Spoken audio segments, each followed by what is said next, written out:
Sentir-se inseguro diante de algumas situações normalmente é normal e até tem o seu lado bom. Mas o medo de errar afeta a maioria das pessoas que se sente impotentes para avaliar as consequências de uma determinada decisão. Você tem medo de errar? É normal, Ieda Dreger, ter esse medo de errar? Muito boa tarde, seja bem-vinda ao programa Ver Mais desta quarta-feira, principalmente ao nosso quadro de comportamentos. Tudo bem? Tudo bem, Thiago, obrigada. Bom estar aqui de novo. Sim, é muito normal ter medo de errar. Se a gente for ver as autobiografias, os livros, todos, as pessoas... Eu não li nenhum até hoje que falasse que não tivesse medo de errar. As pessoas têm medo de errar. O que nos difere é que algumas pessoas vão à luta, enfrentam o medo e outras pessoas não conseguem sair do lugar. Porque às vezes as decisões elas são bem difíceis, né, de serem tomadas, né? Muitas coisas, por exemplo, às vezes algum negócio, né, até mesmo a decisão de casar ou não casar, coisas do cotidiano, coisas básicas, né, mas que trazem essas dificuldades. Por exemplo, a gente falar agora em coisas básicas, como não ter medo de errar em coisas tão básicas? Por exemplo, isso pode atrapalhar no dia a dia, às vezes no trabalho? Então, eu acho bem importante nós traçarmos duas situações, assim, ó. Uma situação é a pessoa que tem medo de errar por coisas simples e outra pessoa que tem medo de errar em coisas grandes. Coisas grandes, elas sempre envolvem situações muito maiores. Então, às vezes, a gente precisa de auxílio de um advogado para fazer uma consulta, às vezes o auxílio de um médico para fazer uma cirurgia, pega 2 ou 3 ideias, enfim, para depois ver o que vai acontecer.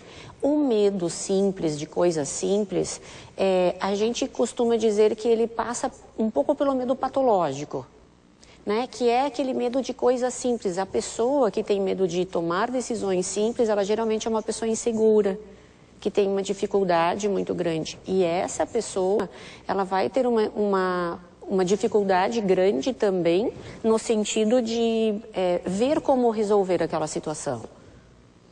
Muito bem. Ieda, e normalmente as pessoas, quando elas chegam no consultório com essa ansiedade, por exemplo, ela faz piorar esse medo, porque às vezes eu tenho que tomar uma decisão, daí eu fico ansioso normalmente, não necessariamente eu, mas eu estou usando eu. As pessoas ficam ansiosas, comem, daí ou compram, porque tem esse medo, essa coisa que não permite com que ela vá à frente. Então, a ansiedade, ela traz realmente esses medos, né? A ansiedade, ela, de novo, o medo pode ser patológico e a ansiedade também pode ser patológica. Então, quando uma pessoa... ela se esquiva de coisas simples porque ela tem medo de errar, a gente diz que esse medo é patológico. A gente diz que essa ansiedade é patológica. Quando a pessoa acaba não saindo, quando a pessoa acaba não se envolvendo mais com coisas sociais, quando a pessoa acaba tendo medo de diversas coisas, então esse é um medo já maior do que o normal. Muito bem. Ieda, e na verdade, assim, como lidar com esta situação, né? Como fazer com que você fique mais à vontade, na verdade, e para que você consiga tomar essas decisões de forma mais rápida? Porque às vezes tem decisões que você tem que tomar na hora, né? Eu penso que a primeira coisa, assim, ó, seria nós termos a ideia de que errar todo mundo erra. A pessoa um pouco insegura, ela é perfeccionista. Por quê? Porque ela quer ter certeza que aquilo que ela vai fazer está certo. Quando que a gente vai ter certeza que o que vai fazer está certo? São raras as oportunidades que a gente vai ter certeza. Por quê? Porque dentro de um contexto, por exemplo, se eu tenho um namorado, está envolvida eu, o meu namorado e o meio ambiente. Quer dizer, aquela decisão não depende só de mim. Se eu for fechar um negócio de uma casa, tem a minha vontade, tem a vontade de quem está me vendendo a casa e tem a imobiliária e tem o banco, eventualmente. Então, nenhum contexto é um contexto único e a gente sempre está inserido dentro desse contexto. Quando a gente está inserido, a gente não consegue enxergar ele direito, porque a gente está ali no meio. Né? O ideal seria que a gente conseguisse dar uma saída e olhar ele de fora, mas a gente não tem como fazer isso. Então, a gente tem muita possibilidade de errar, sim, mas aceitar que naquele momento eu estou fazendo tudo o que deu para fazer de melhor para mim. Sabe? Eu estou naquele momento fazendo o que eu tenho de melhor. Se eu não acertei, tudo bem. Eu vou entender o que eu preciso aprender para numa próxima eu fazer mais corretamente. Você falou aí de pessoas perfeccionistas, né? Que normalmente as pessoas que têm medo de errar, normalmente elas querem que tudo saia perfeito. E como lidar com o erro nessas horas? Quando acaba errando, toma uma decisão, acaba errando, e daí normalmente tem gente que se culpa muito, né? Eu acho que a pessoa, Thiago, que ela consegue entender que errar é humano e que eu posso errar, ela não vai ter essa culpa tão grande. Embora a gente tenha uma culpa sempre pelos erros cometidos. A gente sempre carrega uma culpa. Pois é, eu acho que a culpa é inerente ao ser humano. Mas de que forma tu pode fazer isso ficar mais brando? Entendendo de uma vez por toda que nós não somos perfeitos. Às vezes tem mães que vão no consultório e dizem assim, eu gostaria de ter tratado meu filho melhor há 20 anos atrás, ou alguma coisa assim. Então, eu costumo dizer assim, 20 anos atrás tu fez o melhor que você podia? Fez. Então tá, é isso. Às vezes o meu melhor não é o melhor para ti, mas é o melhor que eu tinha para dar naquele momento. Muito bem. E Eda, e na verdade, assim, querer ser sempre perfeito, isso daí, como você falou, pode prejudicar, né? Mas também tem um outro detalhe, tem o lado de aprender com os erros. Sim, mas eu vejo assim, que quem quer sempre ser perfeito é uma pessoa que deixa de caminhar, porque ela está sempre engessada, ela está sempre com medo que alguma coisa vá acontecer errado. Mas tem o seu lado bom também? Claro que sim. Todas as coisas têm lados bons e ruins. Cabe a gente tentar equilibrar isso, que não seja uma coisa só, que sejam as duas coisas. Eu posso tirar proveito disso e tirar também aquilo que está me incomodando. Muito bem. Na verdade, até nós conversávamos aqui, antes de entrarmos no ar, que tem um oposto, né? Eu, por exemplo, agora estou falando usando o termo Thiago mesmo. Eu não tenho esse medo de errar. E aí, às vezes, pelo contrário, a gente acaba errando justamente por não ter o medo de errar. E aí, como diz aquela expressão, né? Enfiar o pé pelas mãos, isso, né? E aí, isso daí também é um problema, porque aí depois a gente se culpa por uma coisa que fez e, na verdade, não poderia ter feito. Porque aquela pessoa que não tem medo de errar, ela é impulsiva. Ela vai e faz. E, às vezes, eu digo assim, como nós estávamos falando também, se tu tá muito irritado naquele momento, deixa para resolver o problema depois. Às vezes tem pessoas que dizem para mim, assim, marido e mulher, a gente não pode dormir brigado. Pode dormir brigado, sim. Se tu tá muito alterado naquele momento, dorme brigado e resolve no outro dia. Descansa, relaxa, vê o que está acontecendo, para no outro dia estar mais lúcido, mais racional, né? Então eu sempre digo assim, se você tem alguém que te irritou hoje e tu tá muito irritado também com essa pessoa, liga para ela amanhã e diz, fulano, ontem aconteceu isso, isso e aquilo, e eu fiquei chateado, fiquei magoado. Mas não diz na hora se tu sabe que vai provocar uma briga. Esse é o problema.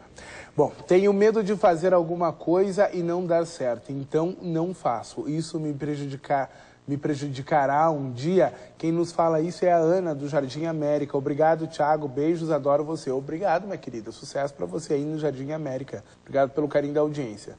Ana, então, Ana, do Jardim América, olha só, quando a gente vai deixando de fazer as coisas, a gente vai deixando de conquistar oportunidades, possibilidades. Então, talvez nesse momento isso ainda não esteja te faltando ou te prejudicando, mas em algum momento ali na frente vai prejudicar, porque tu vai precisar tomar algumas decisões. A Ana não disse quantos anos ela tem, mas quando a gente é mais novo, a gente pode ir empurrando as coisas com a barriga. Depois que a gente tem uma determinada idade, que é pai, mãe, tem outras coisas para resolver, a gente vai precisar desse poder de decisão rápido. Com certeza. Evanir pergunta o que fazer com a pessoa que tem medo de tudo e está sempre em dúvida de tudo.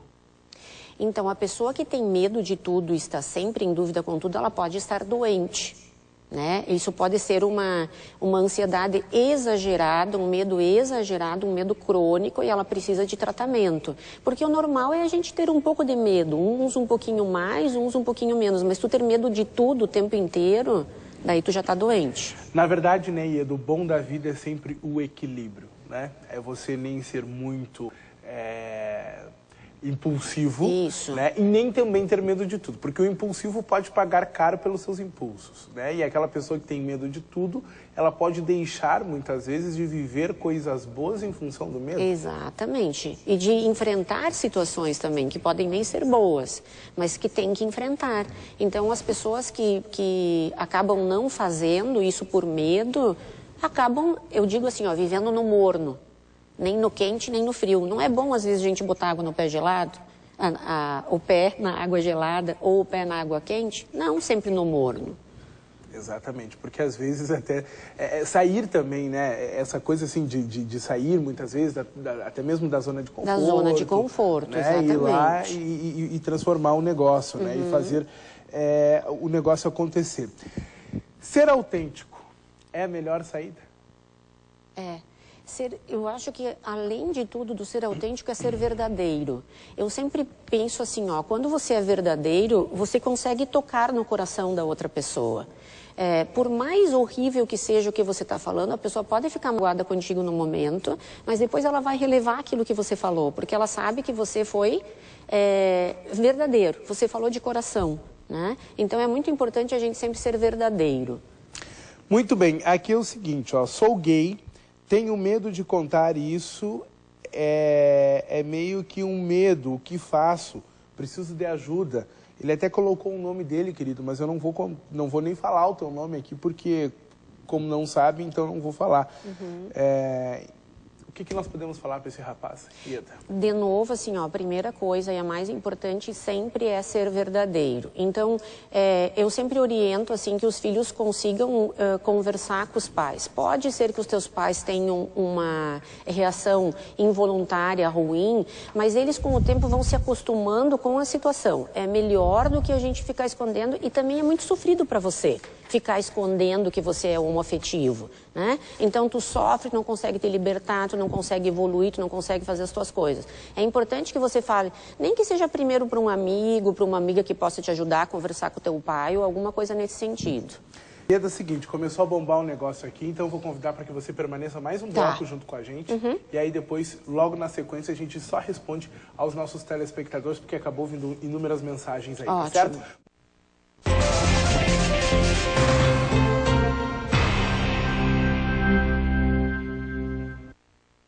E nós estamos de volta ao vivo com o programa Ver Mais desta quarta-feira no quadro de comportamento falando sobre erros. Eu quero, antes de nós continuarmos, mandar um beijo muito especial para a Jéssica Marília, lá do Assessor, que hoje está comemorando mais um ano de vida, 22 aninhos. Jéssica, um beijo para minha querida amiga, sucesso para você, muitas felicidades. E só voltando lá ao Renan, você falou que tem um artigo sobre homoafetivos no teu site, né? Isso. Que ele pode acessar isso. No meu site, que é www.iedadreger.com.br, eu posso depois passar para você isso, mas tem um artigo lá escrito assim, se meu filho for gay. Eu acho que é um artigo que pode te ajudar muito no sentido de você até passar para o teu pai, a tua mãe, para eles lerem, porque ele elucida bastante o fato de que isso não é uma escolha. Então, isso pode ajudar vocês. Eu sou o Jussiano, tenho medo de fazer algo que riam de mim, por isso não tomo iniciativa. Esse é aquela pessoa que é um pouco tímida. Então, o tímido, ele também sofre muito, porque hoje eu estava conversando com uma paciente que ela disse que quando ela era nova, ela urinava nas calças, porque ela tinha vergonha de ir para o banheiro. Então, na verdade, assim, esse é o tímido, sabe? É aquela pessoa que tem uma timidez maior e sofre muito com isso. Então, eu penso assim, ó, tem um pouquinho de medo, enfrenta o medo e vai.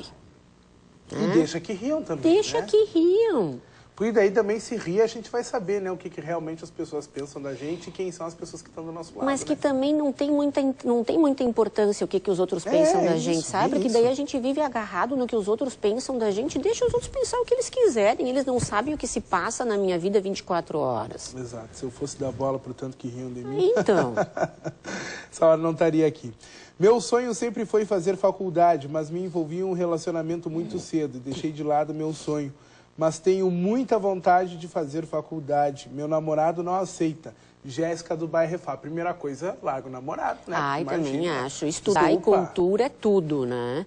Então, assim, se a pessoa não pode fazer porque o namorado tem ciúme, querido, tu tá não sei em que planeta, porque não dá pra imaginar que uma pessoa não possa estudar hoje em dia, no século XXI, porque o namorado não quer. Não, né, gente? Vamos se ajudar. Eu acho que namoro e afeto também é se ajudar a crescer, é se ajudar a evoluir, é um auxiliar o outro, não um barrar o outro. A gente fala larga o namorado, na verdade... tentar conversar no primeiro momento, né, Ieda? Claro. Tentar convencer, eu acredito que seja esse o caminho, você pode falar melhor do que Sim, eu, né? eu acho que é trocar uma ideia, assim, porque se eu quero crescer, o meu estudo pode ajudar no nosso relacionamento para a gente conseguir, eventualmente, comprar uma casa, ou etc e tal, isso faz parte dos planos. A evolução condição do ser humano. Se eu tô com alguém que me puxa para trás, eu não preciso de inimigo, né? Muito bem. Oi, tenho uma dúvida. Quero morar com o pai do meu filho, mas não quero deixar minha mãe para trás. O que fazer? Nossa, essa coisa dos pais, de levar os pais juntos para um relacionamento, é bastante difícil. Eu penso assim que uma alternativa para isso seria ou você construir uma casa anexa onde você vai morar, ou ter um apartamento anexo onde você vai morar. Se não der nada disso, eu acho que a gente ainda tem mais responsabilidade sobre os nossos pais e tu vai ter que levar ela junto e tentar viver essa situação. Mas se der para fazer alguma coisa anexa, uma casa anexa ou um apartamento do lado, pertinho, alguma coisa, talvez seja uma boa solução. Oi, ter segurança, Atos, pode ser prejudicial, Fernando do bairro de 19 anos, ter muita segurança, o excesso de segurança. Sim, o excesso de segurança faz a gente se tornar arrogante. Então, o excesso de segurança faz a gente tomar resoluções impulsivamente. A gente acha que está certo sempre, a gente acha que tudo vai dar certo sempre.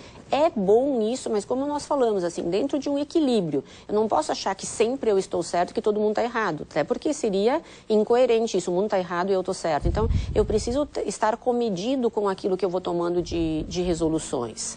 Eu já fui casada e tenho medo de casar de novo. Como faço? Sou Cleci do bairro Refap.